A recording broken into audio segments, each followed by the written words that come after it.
पहला प्रश्न, भगवान बुद्ध ने ज्ञानोपलब्धि के तुरंत बाद कहा, स्वयं ही जानकर किसको गुरु कहूं और किसको सिखाऊं, किसको शिष्य बनाऊं। और फिर उन्होंने 40 वर्षों तक लाखों लोगों को दीक्षित भी किया और सिखाया भी। लेकिन महापरिनिर्वाण के पहले उनका अंतिम उपदेश था आत्मदीपो भव। भगवान इस पर कुछ प्रकाश डालने की अनुकंपा करें।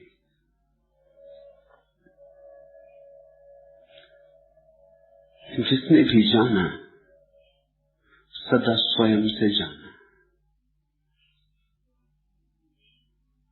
गुरु हो तो भी निमित्त मात्र है, गुरु न हो तो भी चल जाएगा। असली सवाल ध्यान रखना गुरु के होने न होने का नहीं, असली सवाल स्वयं में प्रवेश का है। कुछ साहसी लोग अकेले भी स्वयं में प्रविष्ट हो जाते,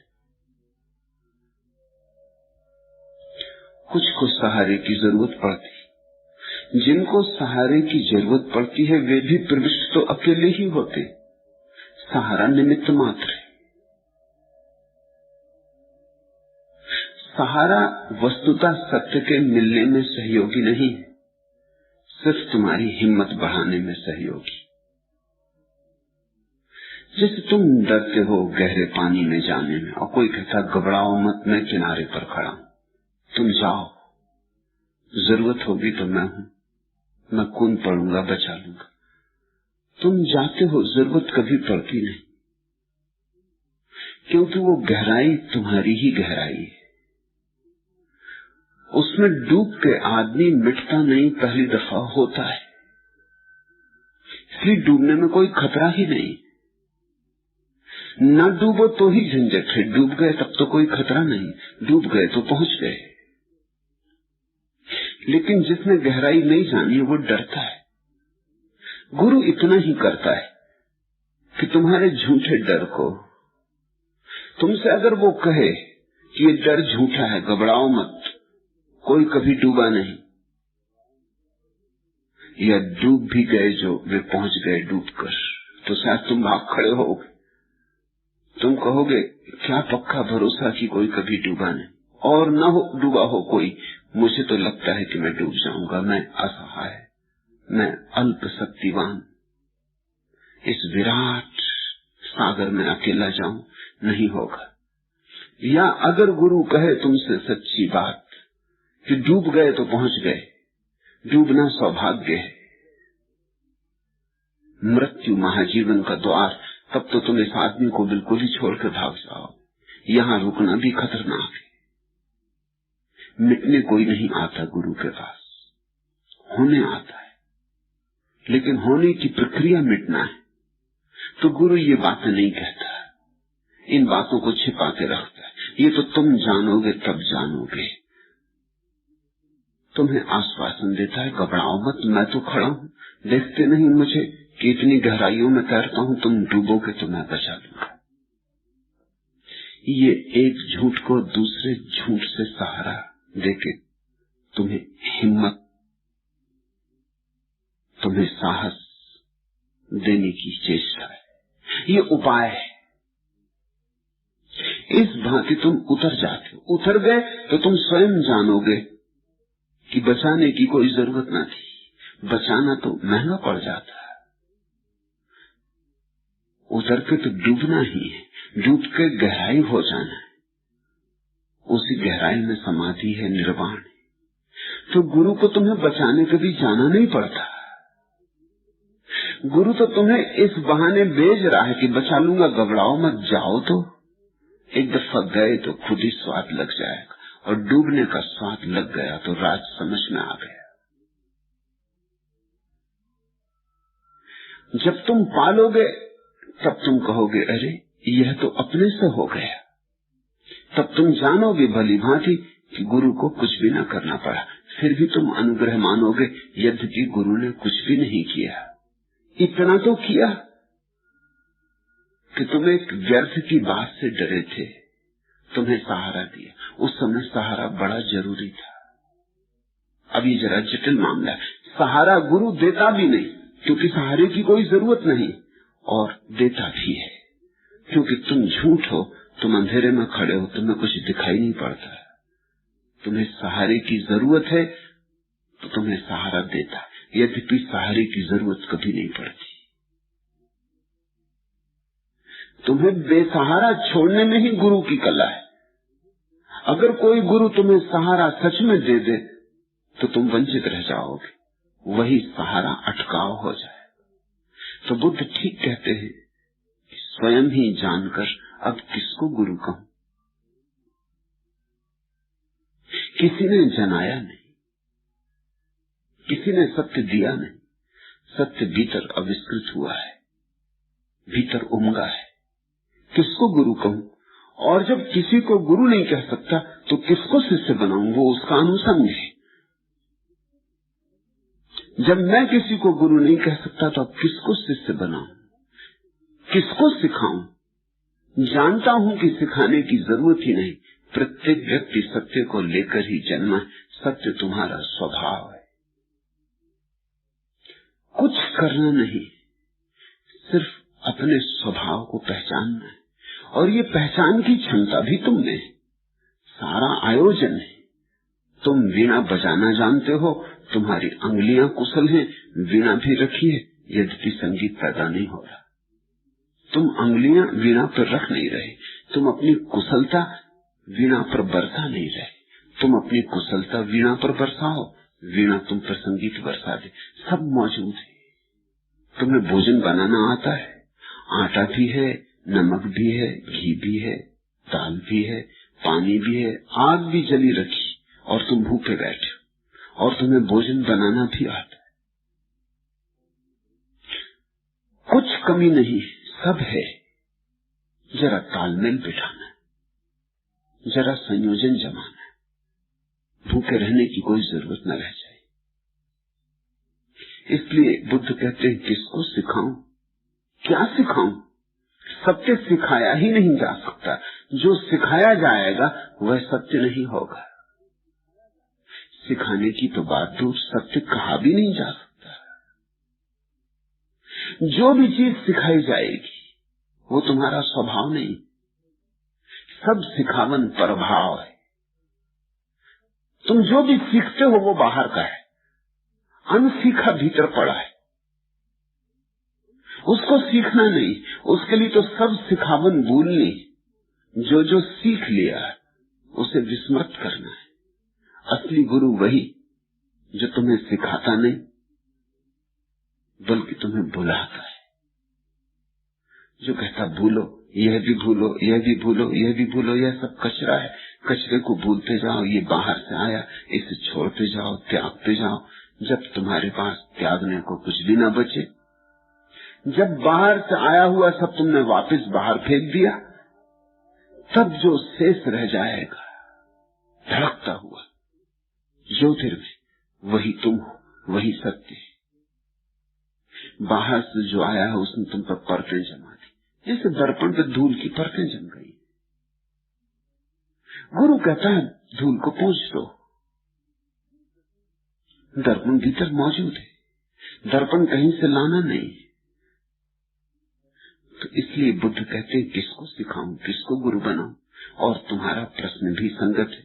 तुम पूछते हो फिर भी उन्होंने 40 वर्षों तक लाखों लोगों को दीक्षित किया और सिखाया भी। यह भी सच है।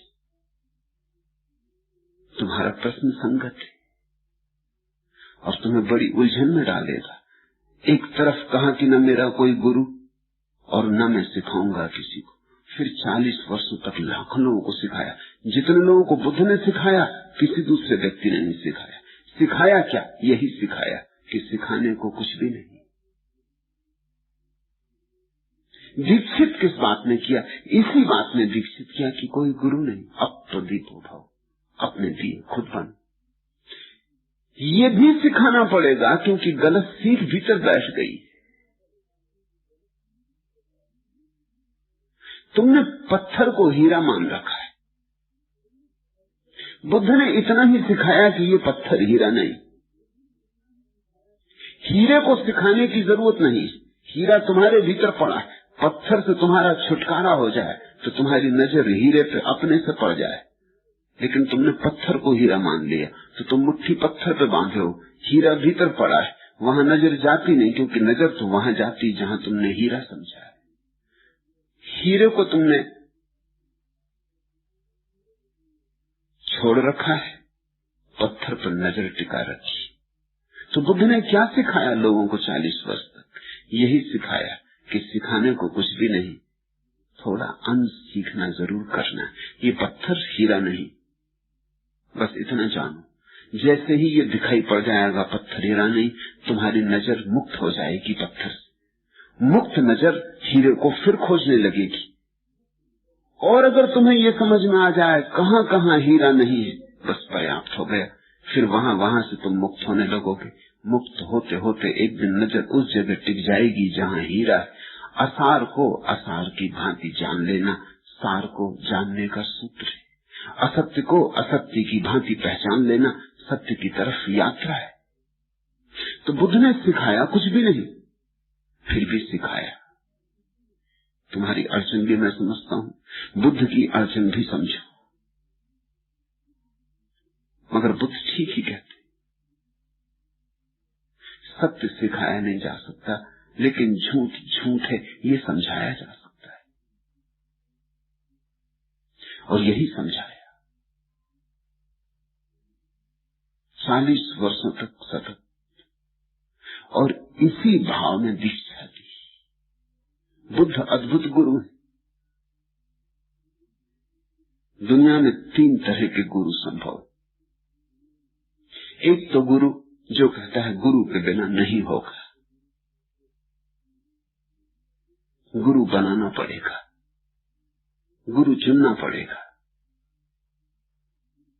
गुरु बिन ना ही ज्ञान, ये सामान्य गुरु है।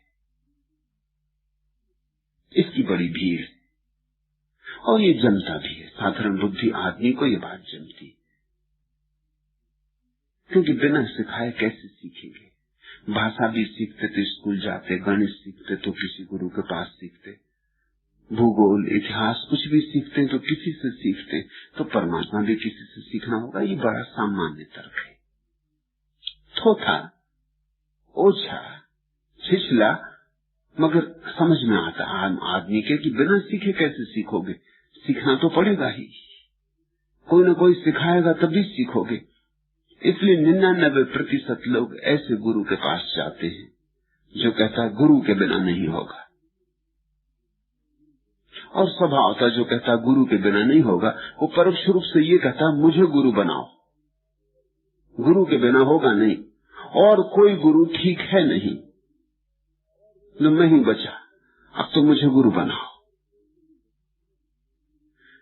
दूसरे तरह का गुरु भी होता है, जैसे कृष्णमूर्ति, वो कहते हैं गुरु हो ही नहीं सकता।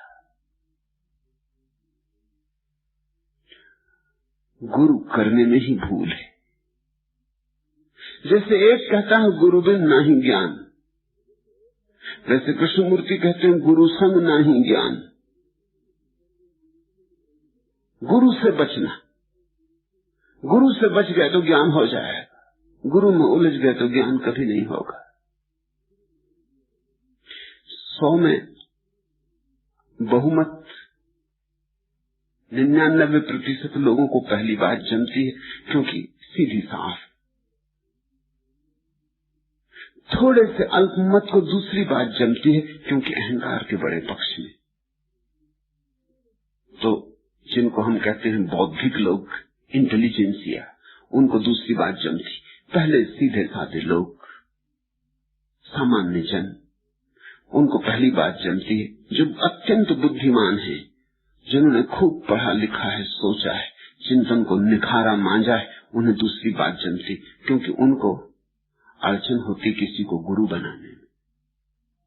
कोई उनसे ऊपर रहे, ये बात उन्हें कष्ट देती। कृष्णमूर्ति जैसे व्यक्ति को सुन के वो कहते हैं आहा, यही बात सच है। तो किसी को गुरु बनाने की कोई जरूरत नहीं, किसी के सामने झुकने की कोई जरूरत नहीं। उनके अहंकार को इससे पोषण मिलता है। अब तुम फर्क समझना, पहला जिस आदमी ने कहा कि गुरु बिना ज्ञान नहीं, और उसने ये भी समझाया कि और सब गुरु तो मिथ्या, सदगुरु में, और इसी तरह मिथ्या गुरु जिनको वो कह रहा है वो भी कह रहे हैं कि और सब मिथ्या, ठीक नहीं। तो गुरु के बिना ज्ञान नहीं हो सकता है। इस बात का शोषण गुरुओं ने किया गुलामी पैदा करने के लिए, लोगों को गुलाम बना देने के लिए। सारी दुनिया इस तरह गुलाम हो गई। कोई हिंदू है, कोई मुसलमान है, कोई ईसाई है, कोई जैन है, ये सब गुलामी के नाम है, अलग अलग नाम, अलग अलग रंग ढंग, अलग अलग कारागृह, मगर सब गुलामी के नाम है। तो पहली बात का शोषण गुरुओं ने कर लिया, उसमें भी आधा सच था। और दूसरी बात का शोषण शिष्य कर रहे हैं, उसमें भी आधा सच है। कृष्णमूर्ति की बात में भी आधा सच है। पहली बात में आधा सच है कि गुरु बिना ही ज्ञान, क्योंकि गुरु के बिना तुम साहस न जुटा पाओगे। जाना अकेले है, पाना अकेले है। जिसे पाना है वो मिला ही हुआ है, कोई और उसे देने वाला नहीं। फिर भी डर बहुत है, भय बहुत है। भय के कारण कदम नहीं बढ़ता अज्ञात में। पहली बात सच है, आधी सच है कि गुरु के साथ सहारा चाहिए। उसका शोषण गुरुओं ने कर लिया, वो गुरुओं के हित में पड़ी बात। दूसरी बात भी आधी सच है कृष्णमूर्ति की कि गुरु बिन तो ज्ञान की बात ही मत कहो, गुरु संग नहीं ज्ञान। क्यों? क्योंकि सत्य तो मिला ही हुआ है, किसी की देने की जरूरत नहीं। और जो देने का दावा करे वो धोखेबाज है। सत्य तुम्हारा है, निज का है, निजात्मा में, इसलिए उसे बाहर खोजने की बात ही गलत है। किसी के शरण जाने की कोई जरूरत नहीं। अशरण हो रहो, बात बिल्कुल सच है, पर आधी। इसका उपयोग अहंकारी लोगों ने कर लिया, अहंकारी शिष्यों ने। पहले का उपयोग कर लिया अहंकारी गुरुओं ने कि गुरु के बिना ज्ञान नहीं होगा, इसलिए मुझे गुरु बनाओ। दूसरे का उपयोग कर लिया अहंकारी शिष्यों ने। उन्होंने कहा किसी को गुरु बनाने की जरूरत नहीं, हम खुद ही गुरु हैं, हम स्वयं ही गुरु हैं, कहीं झुकने की कोई जरूरत नहीं। बुद्ध अद्भुत गुरु है। बुद्ध दोनों बातें कहते हैं गुरु के संग ज्ञान नहीं होगा, और दीक्षा देते और शिष्य बनाते, और कहते हैं किसको शिष्य बनाऊं, कैसे शिष्य बनाऊं। मैंने खुद भी बिना शिष्य बने पाया, तुम भी बिना शिष्य बने पाओगे, फिर भी शिष्य बनाते। बुद्ध बड़े विरोधाभासी, यही उनकी महिमा है। उनके पास पूरा सत्य है, और जब भी पूरा सत्य होगा तो पैराडॉक्सिकल होगा, विरोधाभासी होगा। जब पूरा सत्य होगा तो संगत नहीं होगा, उसमें असंगति होगी, क्योंकि पूरे सत्य में दोनों बाजुएं एक साथ होंगी। पूरा आदमी होगा तो उसका बायां हाथ भी होगा और दायां हाथ भी होगा। जिसके पास सिर्फ बायां हाथ है वो पूरा आदमी नहीं, उसका दायां हाथ नहीं। हालांकि एक अर्थ में वो संगत मालूम पड़ेगा, उसकी बात में तर्क होगा। बुद्ध की बात अतर्क होगी, तर्कातीत होगी, क्योंकि दो विपरीत छोरों को इकट्ठा मिला लिया। बुद्ध ने सत्य को पूरा पूरा देखा है, तो उनके सत्य में रात भी है और दिन भी है, और उनके सत्य में स्त्री भी है और पुरुष भी है, और उनके सत्य में जीवन भी है और मृत्यु भी है।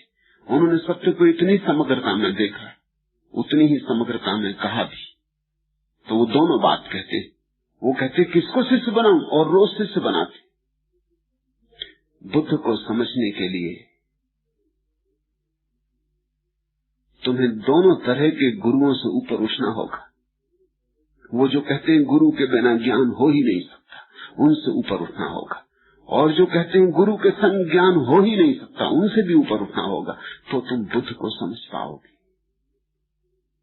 बुद्ध की बात इतनी पूरी है, इसलिए इतनी विपरीत असंगत मालूम होगी।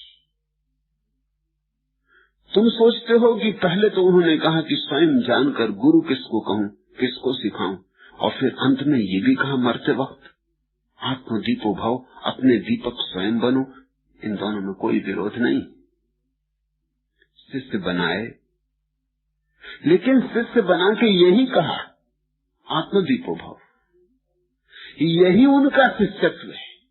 जो बुद्ध को स्वीकार करता है वो यही स्वीकार कर रहा है कि कोई गुरु नहीं, किसी की शरण नहीं जाना, सत्य बाहर से नहीं मिलने वाला, बुद्ध से भी नहीं मिलने वाला।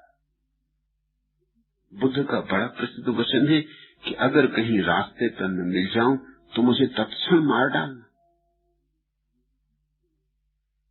ऐसी अद्भुत बात किसी ने नहीं कही।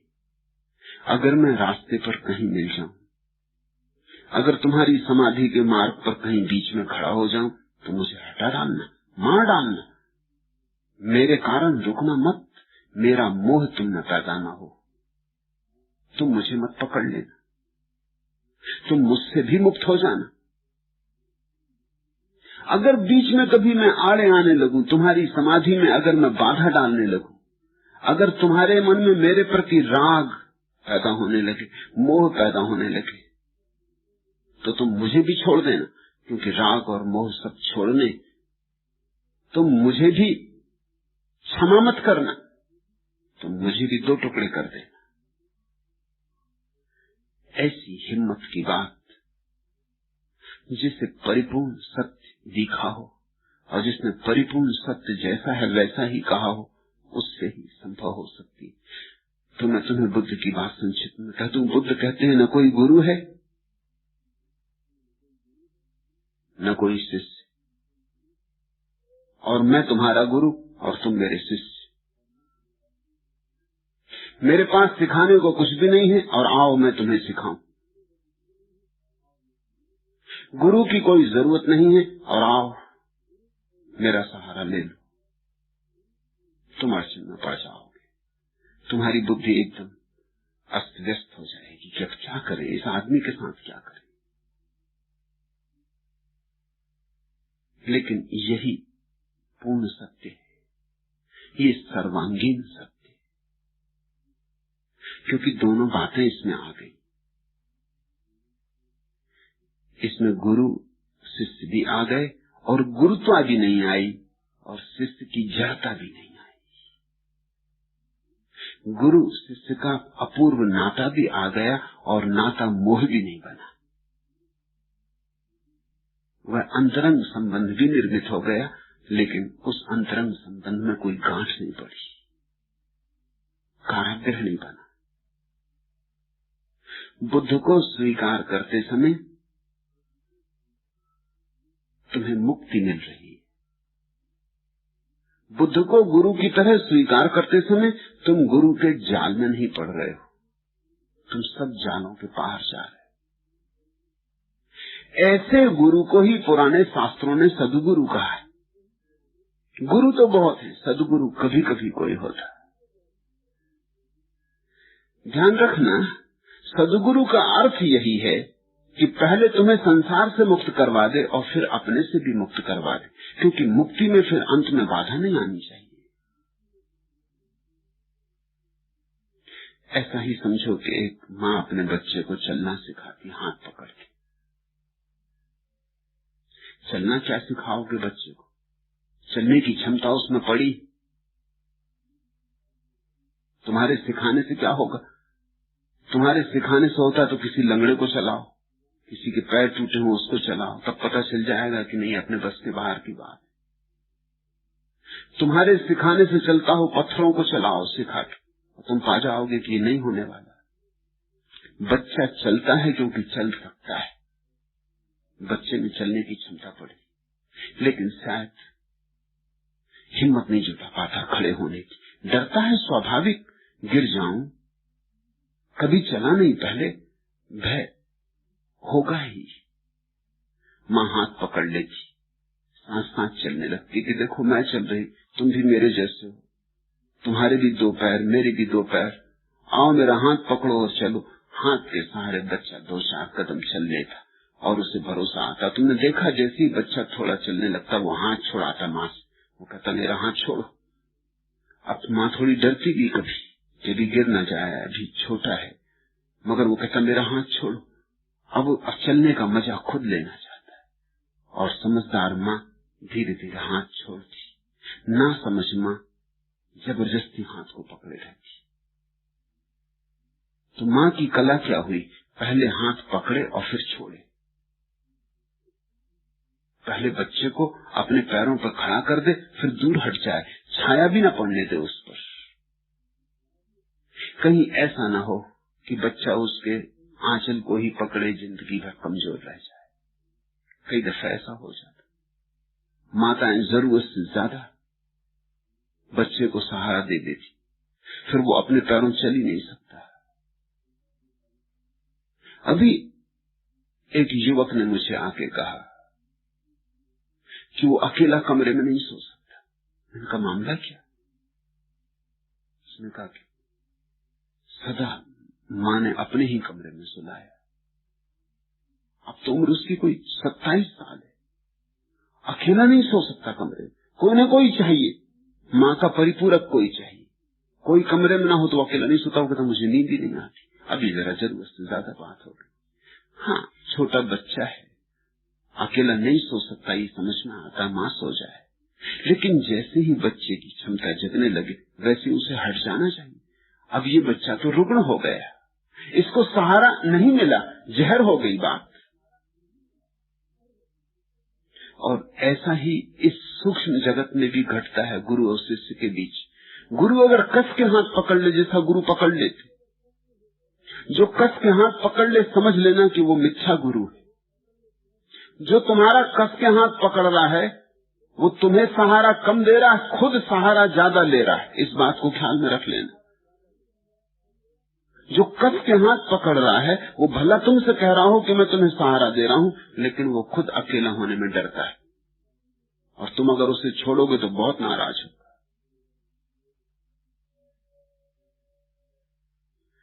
वो बहुत क्रोध से भर जाएगा, वो तुम्हें अभिशाप देगा। वो कहेगा कि ये तो बगावत हो गई, दगा हो गया, धोखा हो गया।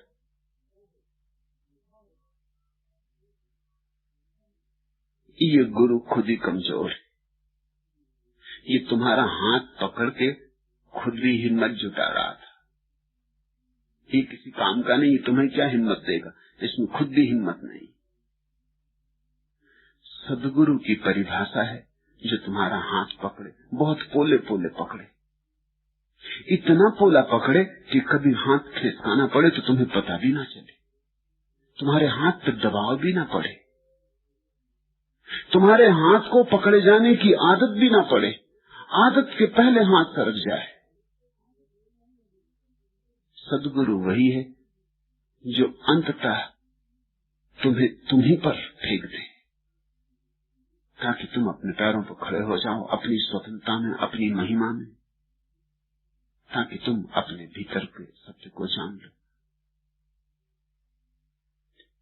मुक्तानंद जैसे गुरु एक काम करते, जोर से पकड़ लेते। कृष्णमूर्ति जैसे गुरु दूसरा काम करते, वो पकड़ते ही नहीं, वो छिटक के दूर खड़े रहते। अभी चाहे बच्चा छोटा हो, चाहे अभी घुटने सरकता हो, वो कहते हैं कि नहीं, हाथ पकड़ने में खतरा है, हाथ में नहीं पकड़ूंगा, तुम खुद ही खड़े हो जाओ, तुम खुद ही चलो। वो दूर खड़े रहते, वो दूर से ही कहते कि चलो खुद ही खड़े हो जाओ, अपने पैर पर खड़े हो जाओ। ये बात भी जस्ती नहीं, क्योंकि छोटा बच्चा भी अपने पैर पर खड़ा नहीं हो सकता। बहुत संभावना है कि जिंदगी भर घिसटता रहे, घुटने के बल ही चलता रहे। तो कृष्णमूर्ति के शिष्यों में एक भी उपलब्ध हुआ हो ऐसा मालूम नहीं पड़ता, वो सब घुटने के बल ही सरक रहे। ये एक भ्रांति। दूसरी भ्रांति है मुक्तानंद जैसे लोग जोर से पकड़ लेते, फिर छोड़ते ही नहीं। वो कहते कहां जा रहे, अब मैं छोड़ूंगा। अब एक दफा पकड़ लिया तो पकड़ लिया, तो तुम जवान भी हो जाते और उनका हाथ तुम्हारे ऊपर जंजीर बन जाता, और वो तुम्हारे भीतर एक अपराध भाव पैदा करते कि अगर तुमने मुझे छोड़ा तो ये महापाप होगा, ये धोखा होगा, ये दगा होगा। एक सिंधी महिला ने मुझे आके कहा, किसी सिंधी गुरु के पास जाती होगी, कि जब से आपके पास आने लगी हूं गुरु बहुत नाराज, दादा गुरु का नाम होगा। कहने लगी, दादा कहते हैं कि तूने वैसा ही धोखा किया जैसे कोई स्त्री अपने पति के साथ करे। ये तो हद हो गई। शिष्य किसी और के पास चला जाए तो ये वैसा ही व्यभिचार हो गया जैसे कोई पत्नी किसी और पति को खोज ले। जैसे पत्नी को पतिव्रता होना चाहिए, ऐसे शिष्य को गुरु व्रता होना चाहिए। वो नाराज, दादा बड़े नाराज। मैंने कहा, तू निकल आई उनके चक्कर से अच्छा हुआ। ये दादा खतरनाक है, ये तेरी गर्दन दबा देते, ये तुझे मार ही डालते। बुद्ध के वचन इस अर्थों में अपूर्व है। बुद्ध उतने दूर तक सहारा देते हैं जितने दूर तक लगता है कि तुम बिना सहारे न चल सकोगे। जैसे ही समझ में आया कि तुम अब बिना सहारे चलने लगोगे, वो हाथ अलग कर लेते। इसलिए बुद्ध ने दीक्षा भी दी और ये भी कहते रहे कि दीक्षा की कोई जरूरत नहीं। शिष्य भी बनाए और ये भी निरंतर कहते रहे कि किसी को शिष्य होने की कोई जरूरत नहीं। यह बड़ी महिमापूर्ण स्थिति है। इसे समझो, इसे समझो तो ही तुम मेरे पास होने का अर्थ भी समझ पाओगे। यही मेरी प्रक्रिया है। मैं चाहता हूं कि मैं तुम्हारे लिए निमित्त से ज्यादा ना हूं, इशारे से ज्यादा नहीं। इशारे से ज्यादा हुआ कि खतरा हो गया। मील का पत्थर जैसे इशारा करता है, तीर बना होता है कि आगे जाओ, दिल्ली 50 मील दूर है। मील के पत्थर को छाती से लगा के नहीं बैठ जाना है। मैं भी चाहता हूं मेरा इशारा समझो और आगे बढ़ो, और पीछे लौट लौट के भी मत देखना। ये मत कहना कि जिस मील के पत्थर ने आगे की तरफ इशारा किया, अब उससे हम निष्ठा कैसे अलग करें, अब तो हम इसी को छाती लगा के बैठेंगे। या अगर हमें जाना ही है तो हम इस पत्थर को उखाड़ के अपने कंधे पर रख के चलेंगे। दोनों हालत में तुम पंगु हो जाओगे। उस पत्थर को कंधे पर ढोओगे, यात्रा मुश्किल हो जाएगी। और फिर औरों की भी तो सोचो, जो रास्ते पर पीछे आते होंगे, तुम पत्थर ही उखाड़ के ले चलो। और अगर तुम पत्थर के पास ही बैठ गए तो तुम्हारी यात्रा कब पूरी होगी? गुरु को तो ऐसा ही समझो जैसे चांद को बताई गई अंगुली। चांद को देखो, अंगुली को भूल जाओ। अंगुली भूल ही जानी चाहिए। इसका ये अर्थ नहीं है कि तुमने धोखा दे दिया या दगा कर दिया।